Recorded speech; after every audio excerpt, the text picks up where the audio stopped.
Caesarean या normal delivery के बाद वजन को कैसे कम किया जा सकता है? ये कुछ चीज़ें ऐसी हैं जिसका नॉलेज हर फीमेल को होना बहुत ज़्यादा ज़रूरी है, स्पेशली वो फीमेल्स जिनकी अभी डिलीवरी हुई है या होने वाली है। बहुत सी फीमेल अपने वजन को लेकर डिलीवरी के बाद बहुत ज़्यादा कंसर्न रहती हैं कि इसको कम कैसे किया जा सकता है। सबसे इम्पोर्टेंट चीज़ जिसका आपने पूरी प्रेगनेंसी में ख्याल रखना है कि अपनी पूरी प्रेगनेंसी में 10 या 12 केजी से ज़्यादा वजन मत गेन करें। आसान अल्फाज में ये कि अगर प्रेगनेंसी से पहले आपका वजन 60 केजी है तो ड्यूरिंग प्रेगनेंसी आपका वजन 70 से ऊपर नहीं जाना चाहिए। ज़्यादा से ज़्यादा 72 किलो हो सकता है, उससे ज़्यादा अगर आपका वजन बढ़ जाता है तो आपको प्रेगनेंसी के बाद यानी डिलीवरी के बाद बहुत ज़्यादा मुश्किल होगी वजन को कम करने में।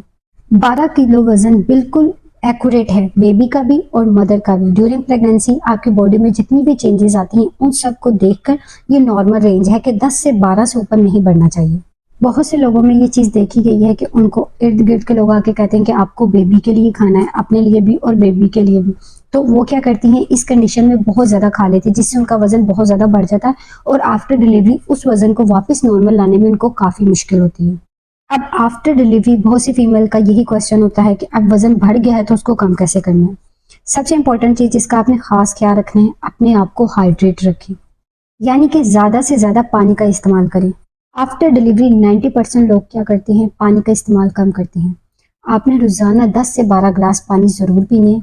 ड्यूरिंग प्रेगनेंसी पूरे 9th मंथ में आपकी बॉडी के अंदर जितने भी केमिकल्स टॉक्सिन जमा हुए होते हैं, गंदे जहरीले मादे, जब आप बहुत ज़्यादा पानी पीते हैं तो उससे क्या होता है, वो सारे टॉक्सिन आपकी बॉडी से रिलीज हो जाते हैं और इस तरह बॉडी नॉर्मल वापस अपने वेट की तरफ जाना शुरू हो जाती है। जब आप खुद को हाइड्रेट रखेंगे आपकी स्किन टोन बेहतर होगी, आपकी स्किन फ्रेश होगी और आपकी बॉडी के जितने भी जहरीले मादे हैं वो निकल जाएंगे। इस तरह से बॉडी नॉर्मली अपने वेट की तरफ जाना शुरू हो जाती है। 50% फीमेल का अगर वो अपनी हाइड्रेशन को बेहतर रखते हैं, पानी का इस्तेमाल ज़्यादा से ज़्यादा करते हैं आफ्टर डिलीवरी, तो वो नॉर्मली अपने वेट की तरफ चली जाती हैं। आप रोज़ाना कैवे का इस्तेमाल कर सकती हैं, सौंफ का पानी, अजवाइन का पानी और साथ में दालचीनी के पानी का इस्तेमाल कर सकती हैं। ये सब वो चीज़ें हैं जो वेट लॉस में बहुत ज़्यादा हेल्प करती हैं। आप कुछ भी खाते हैं तो उसके मेटाबॉलिज्म के लिए, उसके ब्रेकडाउन के लिए पानी का होना बहुत ज़्यादा ज़रूरी है। जब आप पानी का इस्तेमाल कम करते हैं तो इससे क्या होता है, वो चीज़ें आपकी बॉडी में इकट्ठा होना शुरू हो जाती हैं और वो फैट में कन्वर्ट हो जाती हैं। अपनी बॉडी के मेटाबॉलिज्म को बेहतर बनाने के लिए आप पानी का इस्तेमाल करें और इस तरह से वज़न कम करने में भी आसानी होगी। अगली इंपॉर्टेंट चीज़ है जो वज़न को कम करने में बहुत ज़्यादा हेल्पफुल होती है, वो है एक्सरसाइज।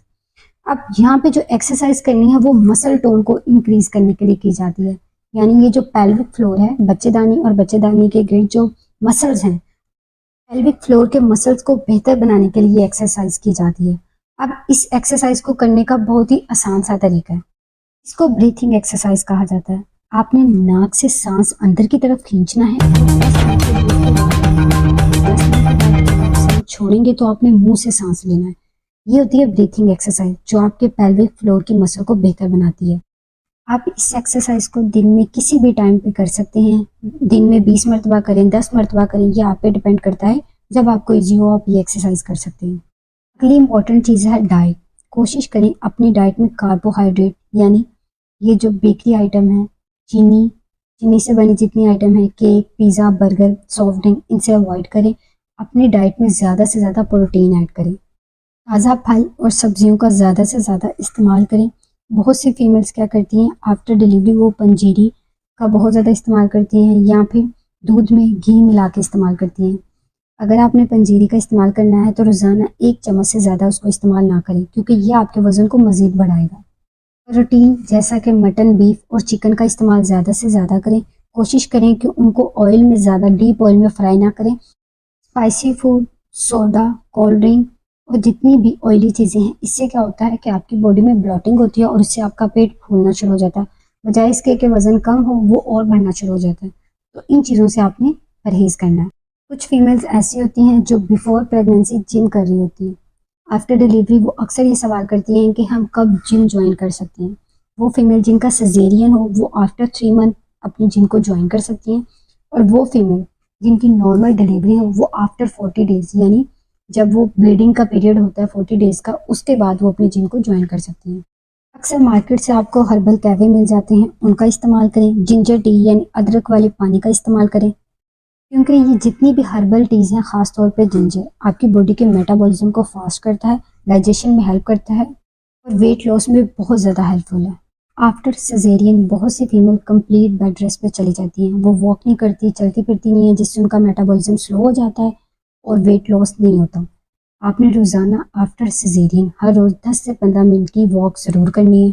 सेम इसी तरह वो फीमेल जिनकी नॉर्मल डिलीवरी हुई है, वो भी 4 से 5 दिन के बाद रोज़ाना 10 से 15 मिनट की वॉक ज़रूर करें। ये कुछ आसान सी टिप्स हैं, अगर आप इसको फॉलो करते हैं तो आफ्टर डिलीवरी आपको वज़न कम करने में कोई मुश्किल पेश नहीं आएगी। मैं उम्मीद करती हूँ आज की वीडियो आपके लिए बहुत ज़्यादा हेल्पफुल रही होगी। मिलते हैं अगली वीडियो में, तब तक के लिए अपना ख्याल रखें। अल्लाह हाफ़िज़।